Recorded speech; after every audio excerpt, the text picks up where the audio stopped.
Anda bersama Brother Fai di channel Malam Mistik, sebuah rancangan audio dan video cerita seram dan mistik. Semoga anda semua terhibur.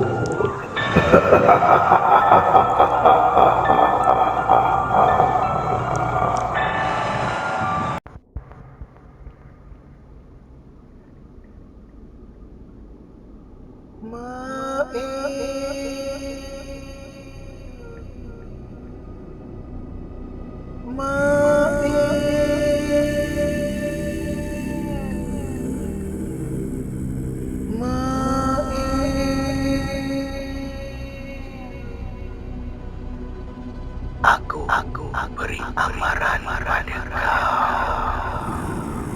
Jangan sesekali kau menebang pohon merbau itu.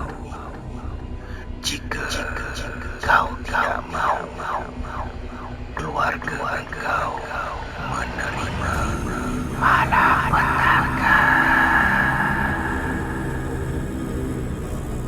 Ingat pesan-pesan Mail.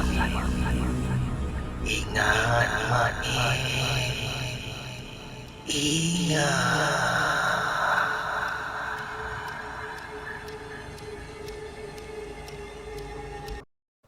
Para pendengar Malam Mistik, pada malam ini Brother Fai akan kongsikan kepada anda kisah yang datangnya daripada karya Ain Najwa. Kisah yang bertajuk Misteri Pokok Merbau.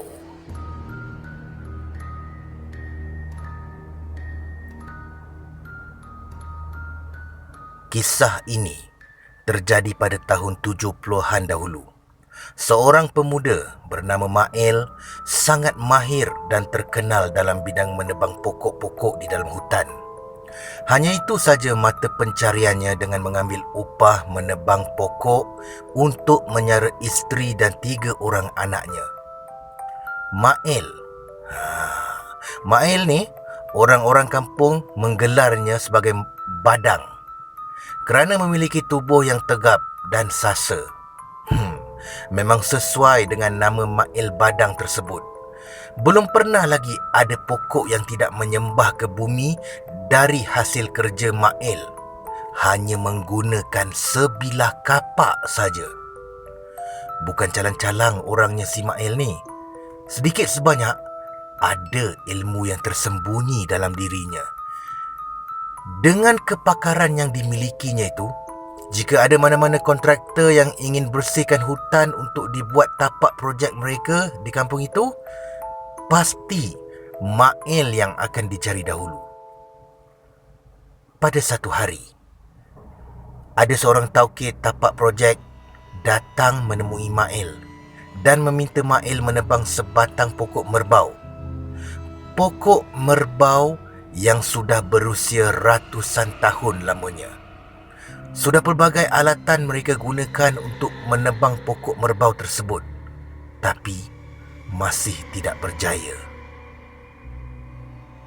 Mereka cuba tebang menggunakan chainsaw, terbelah dan tembus pokok merbau tu. Kemudian ditolak menggunakan jentolak, tetapi pokok itu tetap utuh dan tidak tumbang. Malah yang tumbang adalah jentolak itu, menyebabkan pemandu jentolak tersebut patah kaki kerana terhimpit dengan jentolak tersebut. Kerana sudah tidak ada jalan penyelesaian yang lain, maka taukid itu meminta pertolongan dengan Mail untuk menumbangkan pokok merbau tersebut. Cuma pokok itu saja yang tidak berjaya ditumbangkan. Pokok lainnya di kawasan tu semua berjaya ditumbangkan. Taukid itu menawarkan Mail RM10,000 jika Mail berjaya menumbangkan pokok merbau tersebut. Sangat lumayan nilai yang ditawarkan. Bayangkan nilai RM10,000 tu pada tahun 70-an ketika itu. Sangat mewah jika sesiapa memilikinya. Memang akan jadi orang kaya barulah jadinya. Tanpa memikir panjang, Mael bersetuju dengan nilai upah yang besar tu. Setelah mendapat kata sepakat, Tauke tu menyuruh Mael berjumpa dengannya lagi 3 hari di tapak projek yang sudah Mael sedia maklum tempatnya. Malam tu, ketika Mael sedang tidur, Mael telah bermimpi seorang wanita berkebaya hijau yang sangat cantik rupa parasnya. Wanita tu telah memberi amaran kepada Mael supaya jangan tebang pokok merbau tu. Buruk padanya jika ingkar arahannya. 3 malam berturut-turut, Mael telah mendapat mimpi yang sama. Didatangi wanita berkebaya hijau dan memberi amaran yang sama pada Mael. Tetapi Mael tetap tidak pedulikan amaran tersebut dan nekat untuk menebang juga pokok merbau tu. Kini tibalah harinya untuk Mael pergi ke tapak projek dan menebang pokok merbau tersebut. Awal pagi lagi, Mael sudah bersarapan dengan anak-anak dan isterinya. Sambil mereka bersarapan, sempat Mael bercerita tentang perancangannya setelah mendapat upah yang sangat lumayan tu nanti. Dapat je upah tu nanti, ayah nak bawa kamu semua jalan-jalan makan angin tempat yang best-best, kata Mael sambil memandang wajah anak-anak dan isterinya. Yeay, pergi jalan-jalan. Yeay. Lebih kurang macam itulah. Melonjak keriangan anak-anak Mael apabila Mael berkata begitu. Isterinya kelihatan hanya tersenyum saja. Selepas sarapan pagi, Mael terus menuju ke tapak projek seorang diri. Kapak yang telah diasah tajam, tali beserta barang keperluan lain telah tersedia oleh Mael. Apabila sampai saja di tapak projek, Mael terus memandang pokok merbau tersebut. Lama Mael merenung pokok merbau di depannya. Mael tiba-tiba teringatkan tentang mimpi yang telah dialaminya selama 3 malam berturut-turut itu. Lantas hatinya berkata, mimpi kan sekadar mainan tidur. Tiada kuasa yang lebih besar dari kuasa Allah Subhanahu Wa Taala yang satu.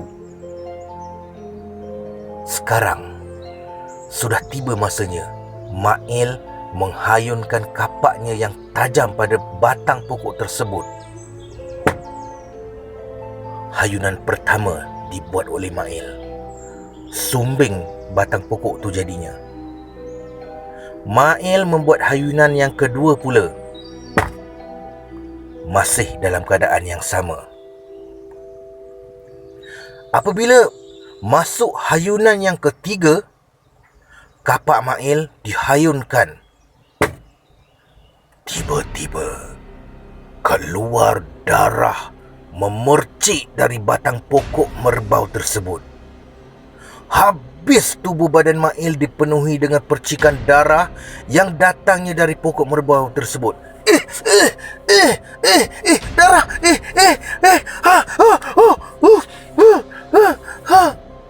Mael terus terdengar jeritan yang amat nyaring seperti suara orang yang dalam kesakitan. Tidak semena-mena datang angin ribut yang kencang di tapak projek itu, beserta dengan satu suara yang garau memarahi Mael.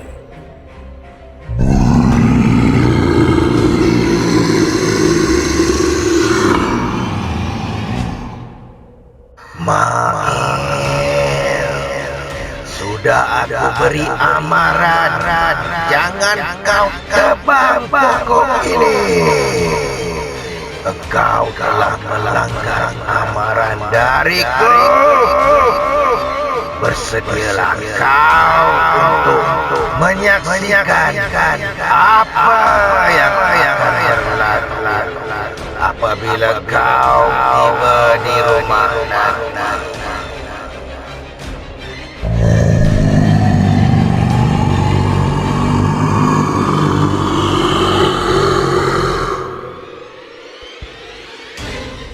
Hei! Aku diberi upah untuk tumbangkan pokok ini. Aku tak takut pada kau. Aku mencari rezeki yang halal untuk menyara hidup anak-anak dan isteriku. Dengan berani, Mail menjawab suara tersebut. Lalu, suara itu menjerit dengan suara yang amat menakutkan. Bergema suaranya memenuhi kampung yang berdekatan dengan hutan tersebut. Mail tidak mengindahkannya dan dia teruskan kerjanya mendebang pokok merbau itu. Akhirnya, pokok itu berjaya ditumbangkan oleh Mail. Selesai segala tugasnya, Mail bersiap-siap untuk pulang ke rumah. Hampir senja baru Mail sampai di rumahnya. Kelihatan isterinya sudah menunggu di muka pintu rumah. Apabila kaki Mail melangkah saja masuk ke dalam rumah, tiba-tiba saja anak sulung Mail muntah darah.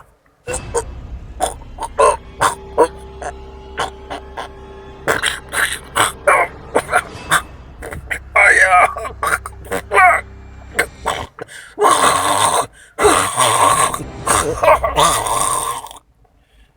Menyembur darah pekat keluar dari mulut anaknya itu.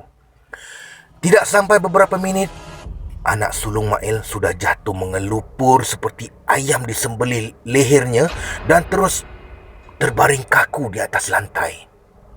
Mail dan isterinya yang terkejut dengan kejadian itu terus menerpa ke arah anak sulung Mail dan memeriksa nadi anaknya itu. Ya Allah, Abang Long! Ya Allah! Kenapa ni? Ya Allah! Astaghfirullahalazim! Ya Allah! Inna lillahi wa inna ilaihi raji'un. Anak kita dah tak ada, kata Mail kepada isterinya. Menjerit isteri Mail dengan berita itu. Belum selesai dengan kematian mengejut anak sulung mereka, secara tiba-tiba juga, lagi 2 orang anaknya mengalami perkara yang sama. Mereka terasa mual dan terus saja termuntah darah. Ayah!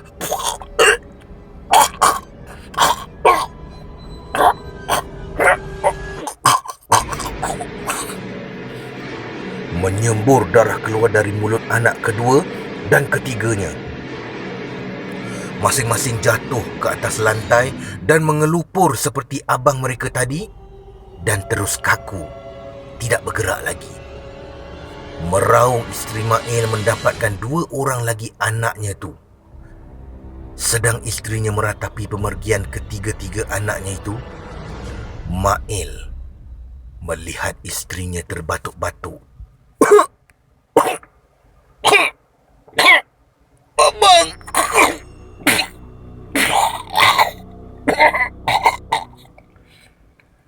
Akhirnya, termuntah darah juga. Isterinya juga turut mengelupur di atas lantai dan terus terkaku, tidak bergerak lagi seperti anak-anaknya yang tadi. Ya Allah! Ya Allah! Kenapa semua ni? Ya Allah! Ya Allah! Astagfirullah! Ya Allah! Sayang, kenapa sayang? Allahu Akbar! Allahu Akbar! Ya Allah! Mail menjadi panik. Mengapa perkara sebegini boleh berlaku? Serentak terhadap isteri dan anak-anaknya. Dalam sekelip mata, Mail kehilangan orang yang terpenting dalam hidupnya. Mail jatuh terduduk di depan jasad anak dan isterinya. Hanya Allah saja yang tahu perasaannya waktu itu. Bergenang air matanya memandang jasad isteri dan anaknya yang terbujur kaku itu. Mail meraup wajahnya berulang kali dan menggigil badannya ketika itu. Ya Allah, ya Allah, ya Allah, ya Allah, ya Allah. Tiba-tiba, dia teringatkan tentang jelmaan wanita berkebaya hijau yang datang dalam mimpinya tempoh hari. Wanita itu memberi amaran supaya jangan ditebang pokok merbau tersebut. Adakah kerana melanggar amaran yang diberi, dia ditimpa musibah ini? Mail menangis semahu-mahunya apabila mengingati semula kata-kata suara yang didengarnya siang tadi. Bersedialah kau untuk menyaksikan apa yang akan berlaku apabila kau tiba di rumah nanti. Mail menyesal kerana tidak mengendahkan kata-kata tersebut. Kini, dia telah kehilangan 3 nyawa sekaligus malam itu. Malam itu juga, Mail memaklumkan kepada orang kampung bahawa anak dan isterinya sudah meninggal dengan secara tiba-tiba. Orang kampung datang menziarahi Mail dan membantu Mail menguruskan jenazah anak dan isterinya. Usai majlis pengebumian, Mail melangkah lesu pulang ke rumah. Kini, tinggallah Mail sebatang kara di rumahnya itu. Jiwa Mail menjadi sunyi dan kosong. Tiada lagi kedengaran suara anak-anaknya bergurau senda seperti selalu dan tiada lagi senyuman isterinya menanti kepulangan di depan pintu rumah. Walau bagaimana sekalipun, Mail harus tetap kuat dengan pendiriannya. Qada dan qadar semuanya sudah ditentukan oleh Allah Subhanahu wa taala. Hidup perlu diteruskan. Mail reda di atas kehilangan isteri dan anak-anak tercintanya. Ini adalah ujian untuk aku. Aku harus reda, kata Mail di dalam hati. Sekian daripada karya Ain Najwa. Terima kasih, Brother Fai. Terima kasih kepada anda yang mendengar kisah ini. Peace, no war.